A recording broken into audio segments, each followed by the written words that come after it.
I speak at the FBI National Academy every quarter to, those are usually, it's a leadership college, if you will, and it's captains or lieutenants and above. And I asked them the very first thing I asked them is, how many of you guys know an officer in your department that has a substance use problem? And everybody raises their hand. And then my next question is, what are we doing about it? Because for so long, it's like, let's just wait till they mess up enough we can fire them. That's been how they dealt with it. It's like, let's wait for them. We know they have a problem. Let's wait till they mess up so we can just get rid of them. Well, that's not the right answer. Why aren't we stepping up and helping them before that,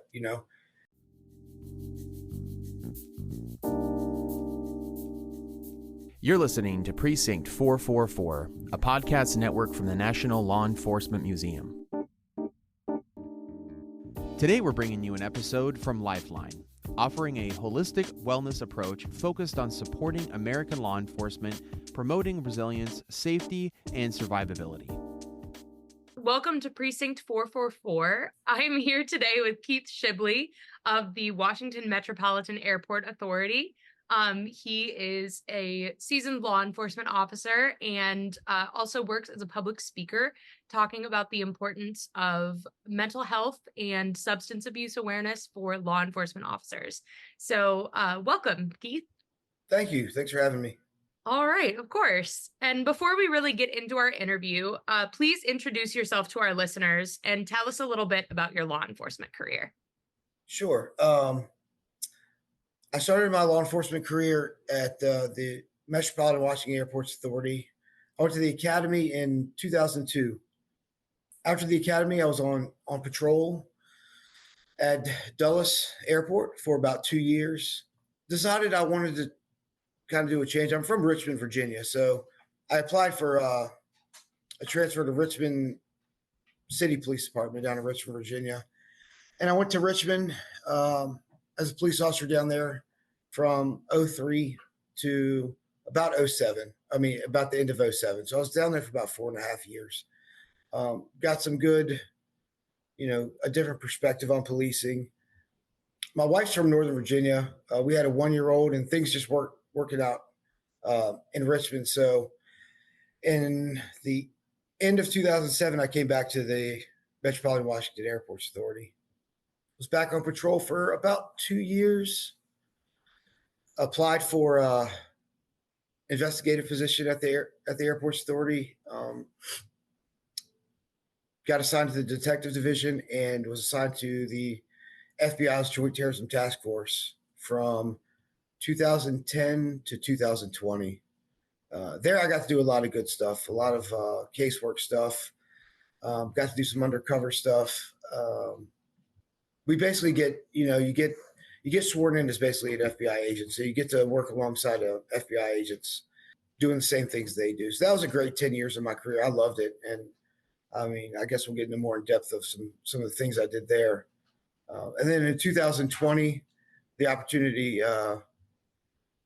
arose to go to the K-9 unit.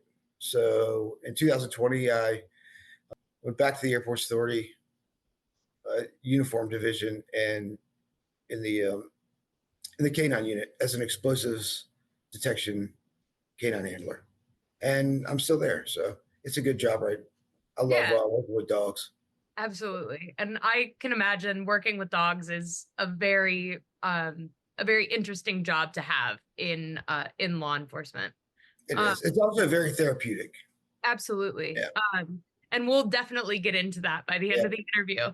But to kind of start, not necessarily at the beginning, but start really in talking a lot about your Joint Terrorism Task Force time. So you've done patrol, but the Joint Terrorism Task Force took up a decade of your career. So tell me about some of the cases that you investigate as part of a Joint Terrorism Task Force. So I was on the domestic terrorism unit. So we would do, one of the cases we worked was there was a shooting at the Family Research Council in DC, where it was just someone that protesting with that organization wasn't. And the Family Research Council was a very Christian, very right-wing establishment. So, someone that didn't agree with that, they went in and there was a shooting and So we investigated that. That was that was one of my first, I guess, pretty big cases. But our squad would investigate. We investigated the baseball shooting, the Arlington, was it the softball or baseball when uh, the Republicans were practicing at, I guess, that the baseball field. Mhm. Um,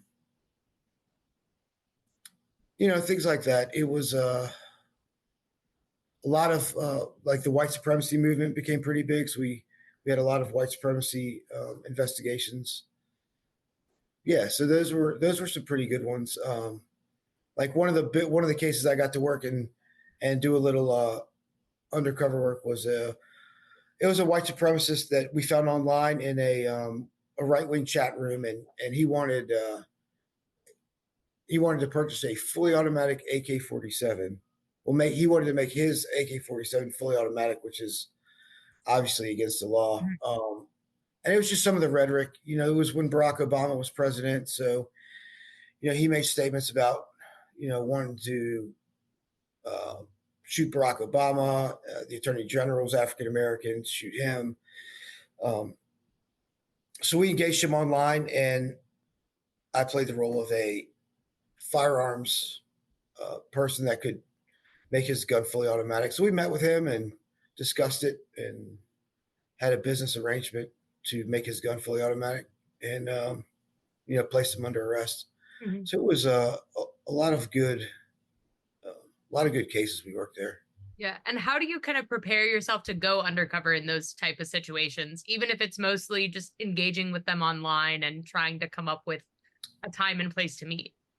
Yeah, so um, we do go through some training, Mhm. but one thing about the undercover stuff that I didn't anticipate was like you get to know these people and they're criminals and they need to be arrested, but like a lot of them are married and a lot of them are, their wives love them and their kids love them and they're decent parents, but yet on the other hand, they're criminals that need to go to jail. So, but you get to know them on a personal level, Mhm. and you know, and then you're the one that puts them in jail for X number of years, and it's a very weird emotion because you're doing the right thing, yet Mhm. there's a little guilt feeling in there too when Absolutely. you put them to jail, and then the wife and the kids they a lot of times they welcome you in their home, and now you're the one putting them in Mhm. jail, and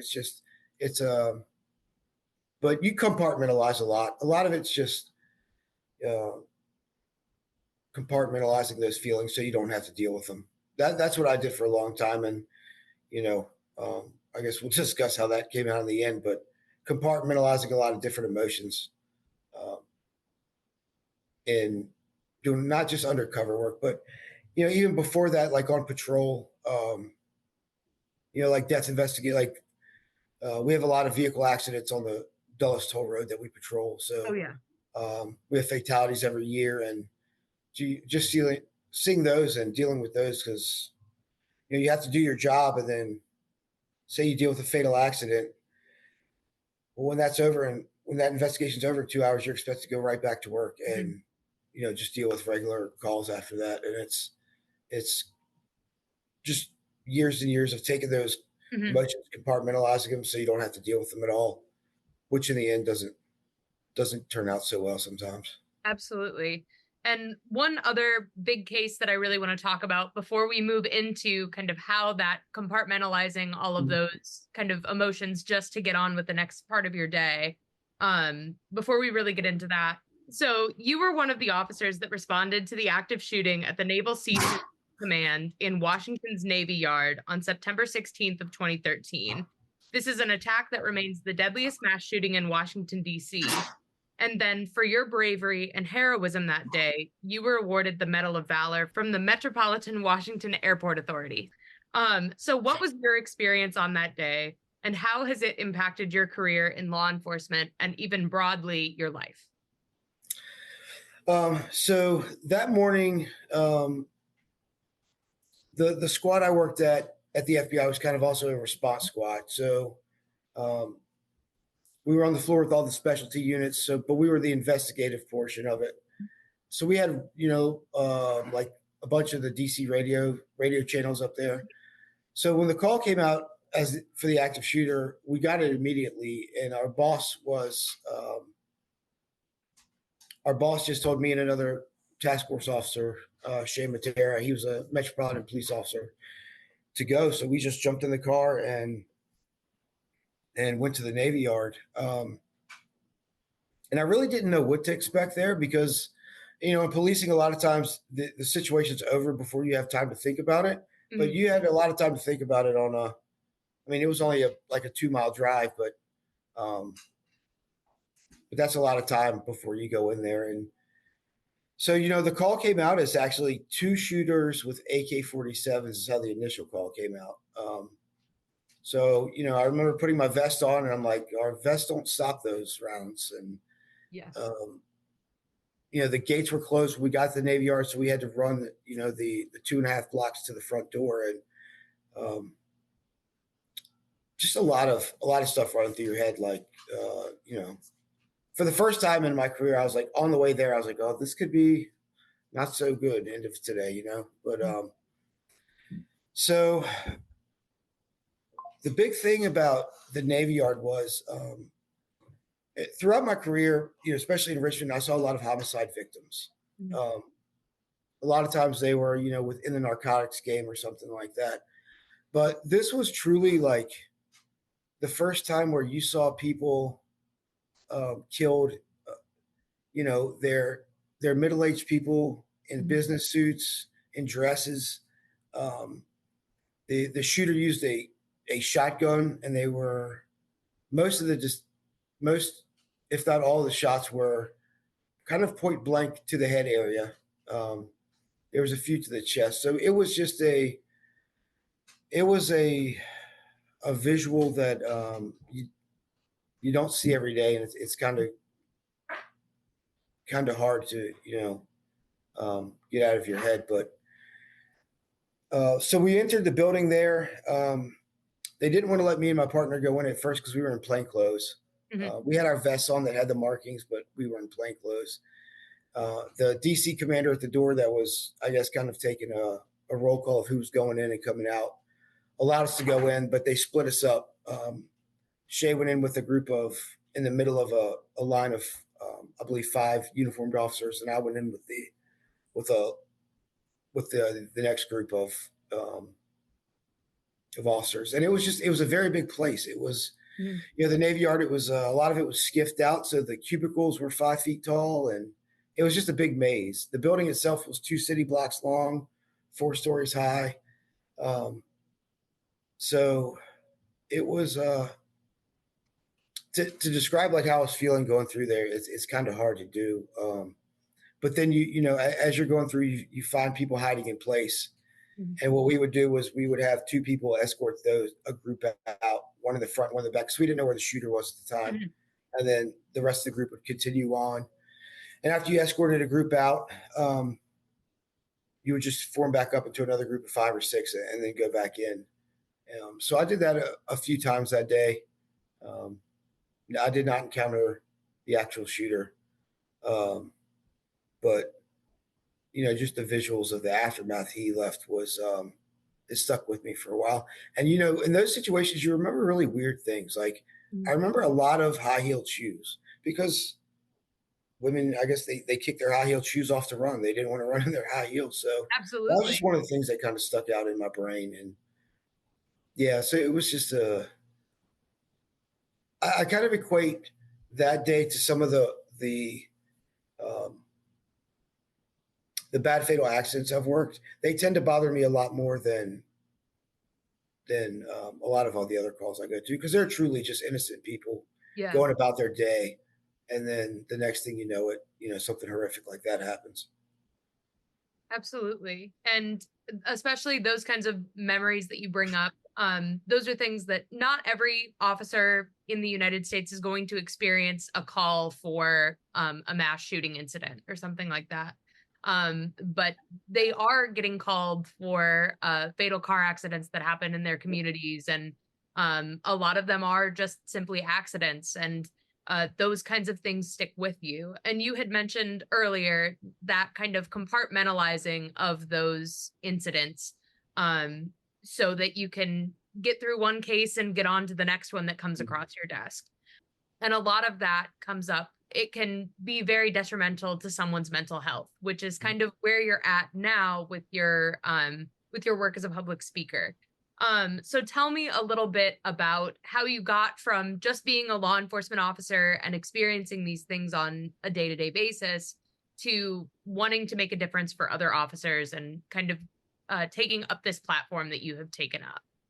From the time I became a police officer in 2002, it was pretty relevant that it was very commonplace where alcohol played a huge role in first responders. So, you know, early on we would have choir practice outside of work, where at the end of your police shift, you would get with your squad. Our squad would finish up around 10 p.m. and you would sit in the parking lot and have a couple beers and kind of decompress the day. And it became a routine thing. So, if you had a really good case, if you had a really good arrest, you'd meet up at the bar with the guys or the girls, and you would celebrate that good arrest by drinking alcohol. If you had a really bad day, like the Navy Yard or a traumatic accident, you compartmentalized. You didn't want to think about it, so usually you would get together and consume alcohol, and it just became a routine thing. So I remember after the Navy Yard, me and my partner were back at the office, and we were told to basically write a report on everything we did, everything we saw, because we weren't necessarily supposed to go in the building. We were supposed to go to the command post, but we went in the building anyway. So I remember looking at my computer, and I couldn't comprehend what I did. I couldn't comprehend what I saw yet. It was still foggy. And I remember looking at him, and he looked at me and he goes, "You just want to go to a bar?" And I said, "Yeah, I do." And we just left and we went to a bar because that's how we kind of dealt with things. So, so alcohol became a regular thing. It wasn't necessarily a problem with me yet. After the Navy Yard, I ended up having a pretty good back injury. And I went to the National Spine and Pain Center. I wanted to get shots because I was trying to avoid a surgery. Mm-hmm. And the doctor gave me opiates. Oh, I fell in love with them right off the bat. Yeah. I loved it. It made me feel good. I could sleep. I wasn't thinking about things. It was just kind of like the miracle drug for me. But let me back up by saying, like, growing up, I always wanted to be a cop. So I never did experimental drugs growing up. I drank like a normal high school, college kid, but I might have smoked weed a couple of times in my life and didn't like it. And that was it. So like addiction never crossed my mind. Yeah. I just knew that whatever the doctor gave me, it killed my pain, but it also killed my memory, and I could sleep. And I loved it. And I remember after being on the opiates for a while, I went to him, and I guess addiction did cross my mind because I asked him, I said, "Doc, I think I'm getting hooked on these." And he said, "Why?" And I said, "Because I have to take 2 instead of 1 because 1's not doing it anymore." And he said, "No, you're just getting used to them. We just need to up your dose." And then he upped my dose. And after I rode that train down the tracks a little while, I knew I was addicted to it, and I didn't care. I didn't care at all. Went to him a third time and told him, I said, "Doc, I think we need to up my dose again." He was like, "Okay." And he upped my dose. And that's when things it got bad. Mostly at home. And I knew I couldn't sustain being a police officer and taking those drugs like that. So, I was he gave me such an exorbitant amount. I mean, I took him the way he told me to, but it was enough for me. So I knew I couldn't sustain that. So I finally went to him. I said, "I need to get off these things." And he agreed. So we tapered off of them. And that was bad. I mean, coming off those is not fun. Mm-hmm. The sickness of opiate withdrawal is pretty bad. And what I didn't realize when I got hooked on the opiates, something in my brain, a switch flipped that will never be able to turn back off. And that's just the addictive gene. And Mhm. as soon as those oat pills went away, my alcohol went through the roof because I was substituting for not having those drugs anymore. And it was daily. It was a daily. I was drinking daily. I was getting drunk daily. On my days off, I would start very early and just go all day. Um, but when I go around and do some of these talks, I go with my boss from the FBI because she'll tell you she had no idea. What I, I isolated. I only drank at home. I didn't want people to see. I didn't want people to see what I had become. So, back at the FBI when I was still there, I stopped going to happy hours because I couldn't have two. I had to have. If I had two, it had to be 20. So I stopped hanging out with everybody, started isolating, drinking at home, and really the only people that it really was apparent to was my wife and kids and my immediate family. Yeah, they saw the worst of me for sure. That got pretty rough, and I went on a vacation. My family's they like to drink and have a good time. Not to the level I was, but so I went on a vacation and I was with my sister. I have two little sisters, and um, my so we were in Beirut, Lebanon. I'm of Lebanese descent, so she has family over there. So I was over there with her for a week, and I don't remember the week. Like I remember snapshots of it, but I don't remember the week. And she flew back into Dulles before me, and she finally told my wife the amount of alcohol Keith drank that week is ridiculous, and if he does not stop, he's going to die. So when I returned a few days later, my whole family kind of was here, and I knew the gig was up at that point. Yeah. Um, and they sat me down, and basically, they said what they had to say, and the only person I really cared to hear from was my wife, and she was just, she said, it stops now, or I'm taking the kids and I'm out. And like I knew I was messed up for a long time, and I tried to stop on my own, and I couldn't do it. I just I couldn't stop on my own as much as I tried. So she gave me the push I needed, but it was, in law enforcement, the hard part is saying it. Like I'm the only police officer from my police agency with a top secret clearance. I work at the FBI. I respond, I answer to the chief. How do I call him and tell him this stuff? Like the ego's big, the ego's, it's like, Yeah. it's an ego crusher, and it's, you feel like you're weak, like um, you can't handle the deaths, you can't handle the accidents, you can't handle the Navy Yard. So you don't want to tell anybody. But, what she had told me was more important than any of that. So I finally made the phone call, called someone um, called one of my bosses and kind of just explained to him what happened. And, that started the whole, I guess, recovery process. And I thought my career was over, to be honest with you. Um, I didn't know how they were going to react to, me telling them this stuff. But again, I didn't care. The more important thing was my family, and something else I had done for so long as I had put my career above my family. Mhm. Like my career kind of came first.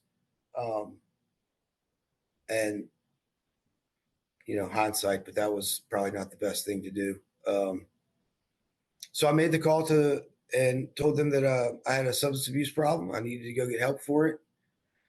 I didn't know how it worked. I didn't know how EAP worked. I didn't know how any of that stuff worked. So I was trying to call EAP, and it was a Sunday. And finally, I got a hold of somebody, and they said, "Keith, it's a medical condition. Just go.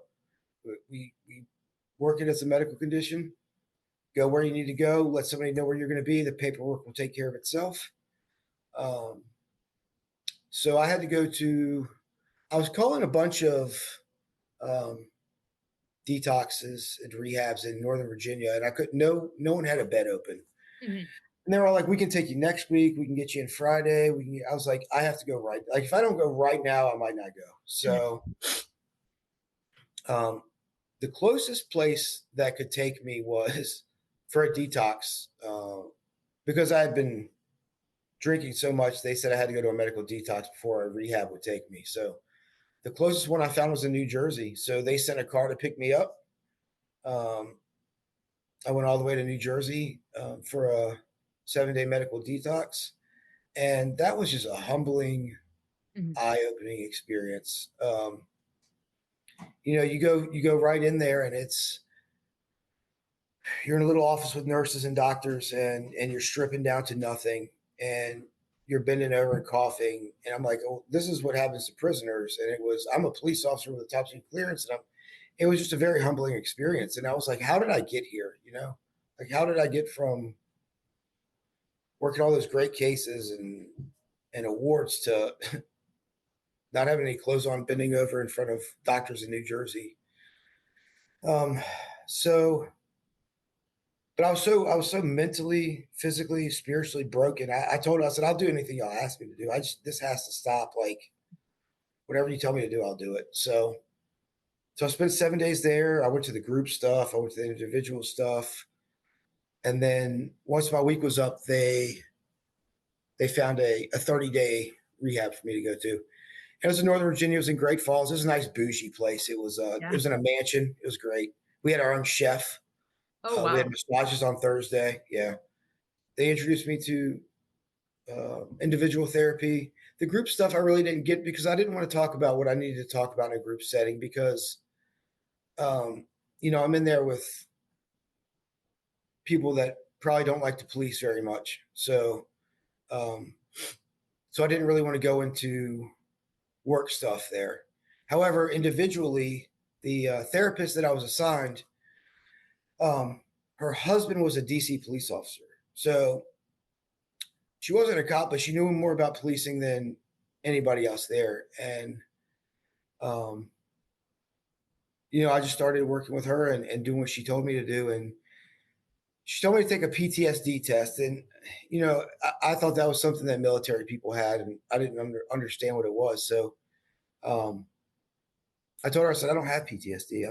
I've never been to combat. I'm not in the military. And she's like, Keith, that's not what it is. So I took the test, and lo and behold, I have a little bit of PTSD, which probably every police officer in America has.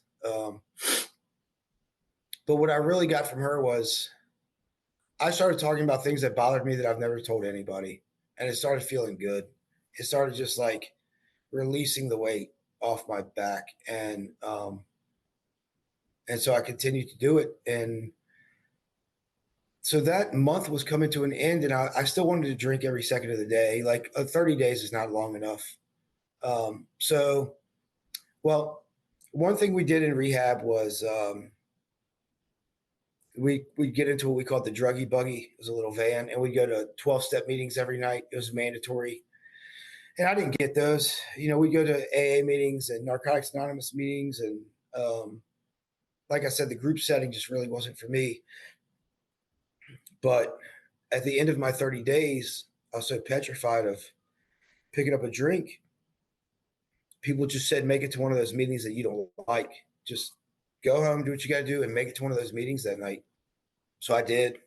And I still go to those meetings I don't like now. It's been 6 years. It's just, they start working without your permission. I started opening my mouth instead of just sitting in the back of the room. And it's been really rewarding.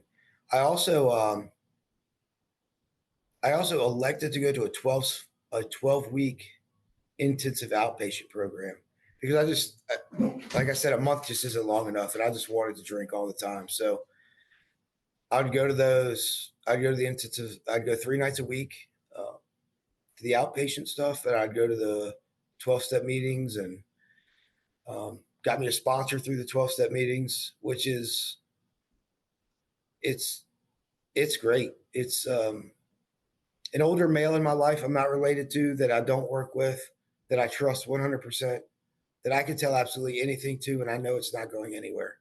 And to be able to have that person, to have a really bad day at work, and to be able to call and have no judgment is it's priceless, to be honest with you. So after the 30 days, while I was going to the 12-week outpatient program, it was time to go back to work, and that's when I was very nervous about I didn't know how I was going to deal with it. I didn't know what work was going to be like. Um, my FBI boss at the time was very supportive. She was like, Keith, your job will be here when you get back. And I was like, sure. I didn't really believe her. But so when I went back to the police department, they were kind of unsure what to do with me. So I sat at headquarters for a number of weeks with nothing to do. Some people, treated me okay. Some people not so well.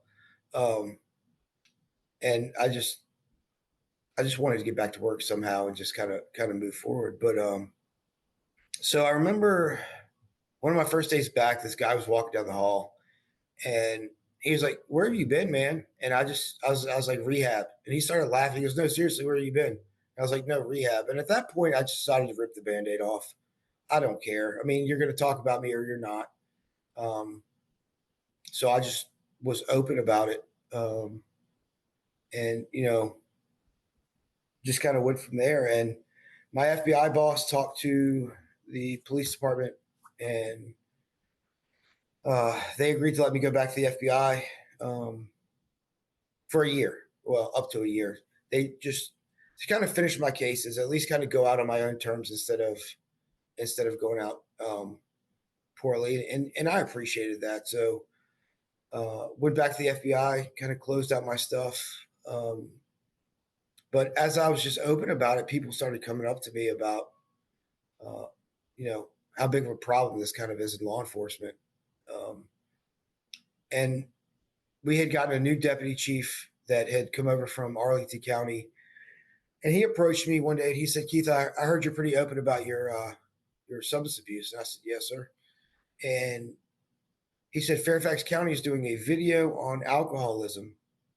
Would you be a part of it?" And I was like, "Sure, I'll do that." And that's what kind of really kicked off the public speaking, is that video kind of got out there a little bit, and I was asked to do a couple presentations, and it's just kind of grown from there. But it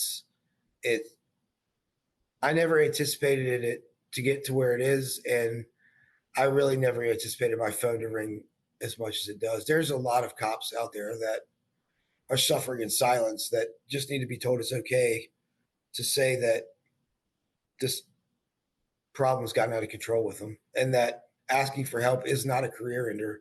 It used to be a career ender back in the day, but it's just not anymore. There's too many police officers that try to hide this, and that's when if you're not going to address a problem, it's going to continue. It's a progressive illness. It's going to keep getting worse, and unfortunately, a lot of those situations end up in suicide. So I kind of feel obligated to talk about it now, because the suicide rate amongst law enforcement is pretty much out of control. I mean, it's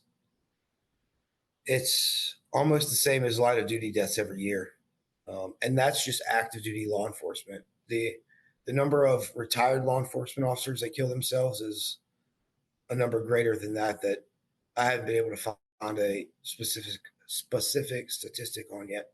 Mhm.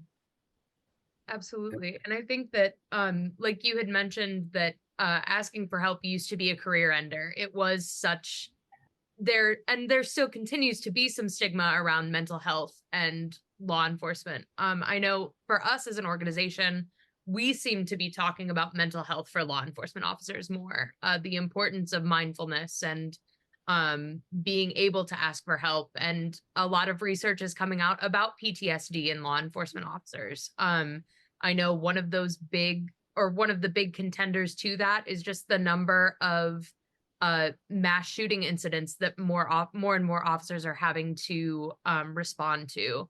The pandemic, I know, was also has also been a big contender to substance abuse and mental health issues with law enforcement officers in the last 5 years, especially.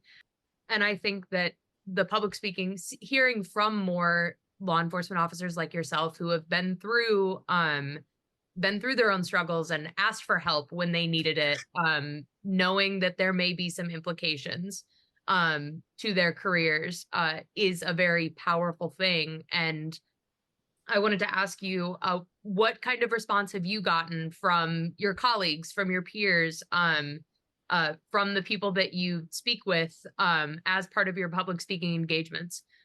What kind of response do you get from them, especially the longer that you do the public speaking? What have been their It's been mostly positive. Any negative I haven't been told to my directly yeah. anyway. I'm sure there's some naysayers out there, but it's I think deep down everybody in law enforcement knows that this is an issue that Mhm. hasn't been addressed for a long time. So it's um it's been very positive. And I had, like, going back to COVID, I had an officer that is a couple years senior than me, SWAT guy, Marine, Mhm. called me at 2 o'clock in the morning, and very familiar sound, very emotional.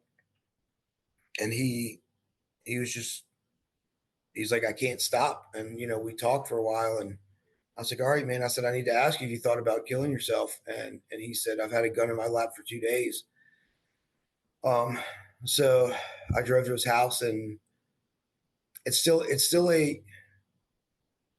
hard for a cop to want to go away for 30 days. It's a Mhm. very scary decision to make. And I finally convinced him to do that. And on the ride to the rehab, he told me, he said, if you weren't open about your substance abuse, I would have killed myself.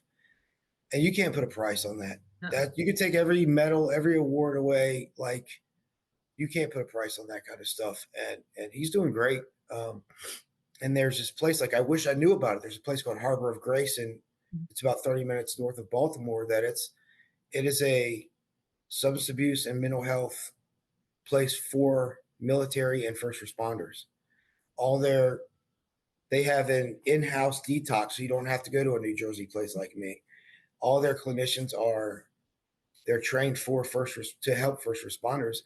One of the things, my first therapist that I got outside of rehab, after talking to her twice, she started crying and said she couldn't deal with it. Like, she couldn't deal with what I was telling her, and I had to find somebody else. So to have a place where that they've been trained to deal with law enforcement or first responder specific things is huge. But it's been very positive. I speak at the FBI National Academy every quarter to, those are usually, it's a leadership college, if you will, and it's captains or lieutenants and above. And I asked them, the very first thing I asked them is, how many of you guys know an officer in your department that has a substance use problem? And everybody raises their hand. And then my next question is, what are we doing about it? Because for so long, it's like, let's just wait till they mess up enough we can fire them. That's been how they Mhm. dealt with it. It's like, let's wait for them. We know they have a problem. Let's wait till they mess up so we can just get rid of them. Well, that's not the right answer. Huh. Why aren't we stepping up and helping them before that? As cops, we're if you're getting in a fight by yourself, you have no problem asking for help, and you don't feel like a sissy asking for help if you're fighting somebody. So I'm trying to make this so it's the same thing. Like, if you're killing yourself at home and nobody knows about it, it's okay to ask for help. I mean, that's what we're there for. We're here to help each other, make it to the end of our career safely. So back to your question, for the most part, it's very positive, Good. very positive feedback. Excellent. And I know that you had mentioned when we were just speaking casually earlier, you are still actively working in the field of law enforcement. You're still with the Metropolitan Washington Airport Authority. Mhm. But now you work with canine explosive detection. So tell me a little bit how you went from you finished out that year with the FBI, and now you've moved into this new phase of your career. You had mentioned to me casually that working with the canines is actually kind of therapeutic. So kind of talk to me about how the choice to go work with canines, how you made that choice. It was just a perfect timing type thing. I've always had the interest in canine. I love being an investigator. I love the FBI is probably one of the best jobs you can have. But that was definitely coming to an end. I agreed that I needed a change in my career. I couldn't do what I was doing, and then I feel like I would have felt back to doing what I was doing that wasn't healthy. So it was perfect timing. I knew I was coming out. I wouldn't talk to the K9 unit. They said, we happen to have 2 spots coming up here right in January, which happened to be when I was leaving, and I just applied for it and got it. Yeah, it's great. It's very therapeutic working with the dog, and it's also allowed me to being in the FBI for so long. I was removed from the police department, so it's also allowed me to be more engaged in our police department, and especially with like this stuff. Like I know now, like you see you see the people that might need help. So I'm there to be able to reach out, and then I joined our peer support program as well. But it's yeah, working with this probably I can't see me doing anything else. Like the dog's just it's this. There's not a bad day at work when Yeah. you're you know with your dog all day. And tell us a little bit. Everybody loves to hear about the canines, whether they're at the museum or they're on the podcast. So tell us a little bit about your canine partner and what you guys do as part of that explosives detection unit. Sure, I have a German Shorthair Pointer.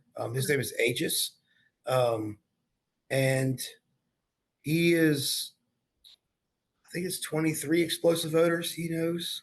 Um, and we just search.